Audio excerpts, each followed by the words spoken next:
ભારતના ભાગેડુ કેટલા? આ પ્રશ્ન હું કદાચ તમને પૂછું ને તો 5 થી 6 નામ તમે કહી શકશો. અગર નાના બાળકોને પણ પૂછવામાં આવે ને તો 2 નામ તો તેઓ પણ કહી શકે, વિજય માલ્યા અને લલિત મોદી. આ બધા જ લોકો એવા છે કે જેઓ દેશના પૈસા ખાઈને વિદેશમાં ભાગી ગયા છે. અત્યાર સુધી શું થતું? તો અત્યાર સુધી તેઓ વિદેશમાં હોવાને કારણે જે તે દેશના નિયમો લાગુ પડતા, એને જ કારણે આપણે એમને પાછા નહોતા લાવી શકતા. પરંતુ હવે સિચ્યુએશન બદલાઈ ગઈ છે, કારણ કે ભારતે પોતાની તાકાત બતાવી છે અને ટૂંક સમયની અંદર બધા જ ભાગેડુ ભારત આવવાના છે. પરંતુ એ કેવી રીતના શક્ય બની રહ્યું છે એ જાણવા માટે આજનો આ વિડીયો પૂરો જોઈ લેજો.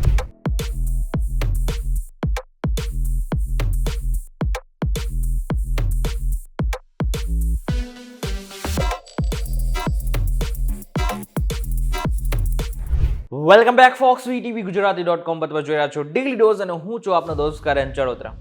જેટલા પણ લોકો વિદેશ ભાગી ગયા છે ને, એટલે કે જેટલા પણ લોકો ભારતના ભાગેડુ છે ને, એમને પકડવા માટે હવે આપણા દેશની સરકારે એક અત્યાધુનિક પ્લેટફોર્મ તૈયાર કર્યું છે, જેનું નામ છે ભારત પોલ. હવે ભારત પોલ એક પ્રકારનું ઇન્ટરપોલ છે કે જેઓ આપણા દેશના જેટલા પણ રાજ્યો છે, આની સાથે સાથે જેટલા પણ કેન્દ્ર શાસિત પ્રદેશના પોલીસ દળ છે અને જેટલી પણ કેન્દ્રની એજન્સીઓ છે, એ બધી મળીને એકચ્યુઅલમાં કામ કરશે. અને જેટલા પણ ભાગેડુ છે ને, એમની જે પણ કંઈ માહિતી છે, ગુપ્ત માહિતી છે, એ આપણા સુધી પહોંચાડવામાં મદદ થશે. સેન્ટ્રલ બ્યુરો ઓફ ઇન્વેસ્ટિગેશન એ ભારતનું રાષ્ટ્રીય કેન્દ્રીય બ્યુરો છે જે ઇન્ટરપોલને લગતી બાબતોનું સંચાલન કરે છે. ઇન શોર્ટ જો જોવા જાય ને તો જે ભારત પોલ છે ને, એકચ્યુઅલમાં સીબીઆઈ દ્વારા જ વિકસાવવામાં આવ્યું છે અને આગળના સમયમાં 7 જાન્યુઆરીએ આપણા ગૃહમંત્રી અમિત શાહ દ્વારા આનું ઉદ્ઘાટન પણ કરવામાં આવશે. રાજ્ય અને સીબીઆઈ વચ્ચે પત્ર, ઈમેલ, ફેક્સ દ્વારા નહીં, પરંતુ હવે પોર્ટલ દ્વારા માહિતી શેર કરવામાં આવશે. તમને જણાવી દઈએ કે ઇન્ટરપોલ એક આંતરરાષ્ટ્રીય ગુનાહિત પોલીસ સંગઠન છે જેમાં ભારત સહિત વિશ્વભરના 195 સભ્ય દેશો છે, જેનું મુખ્ય મથક ફ્રાન્સના લિયોનમાં છે. તેની પોતાની 7 પ્રાદેશિક બ્રાન્ચીસ છે અને આની સાથે સાથે એક કેન્દ્રીય બ્યુરો પણ છે કે જેને લઈને એમ કહેવામાં આવી રહ્યું છે કે ઇન્ટરપોલને અત્યાર સુધીની સૌથી મોટી ઇન્વેસ્ટિગેશન ટીમ પણ કહેવામાં આવે છે. ભારત વર્ષ 1949માં ઇન્ટરપોલનું સભ્ય બન્યું. ઇન્ટરપોલમાં તમામ સભ્ય દેશો પોતાના દેશમાં હાજર મોટા ગુનેગારોની માહિતી એક પ્લેટફોર્મ હેઠળ એકબીજા સાથે શેર કરે છે.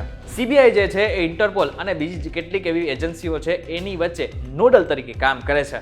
ઇન્ટરપોલ જે છે ને, ભાગેડોની ધરપકડ માટે રેડ નોટિસ, આની સાથે સાથે એની તપાસ માટે અથવા તો ગુમ થયેલ વ્યક્તિ માટે પીડી નોટિસ જાહેર કરતું હોય છે. ગુનાહિત તપાસના સંબંધમાં વ્યક્તિની ઓળખ, સ્થાન અને પ્રવૃત્તિઓ સંબંધિત માહિતી માટે બ્લુ નોટિસ જાહેર કરવામાં આવે છે.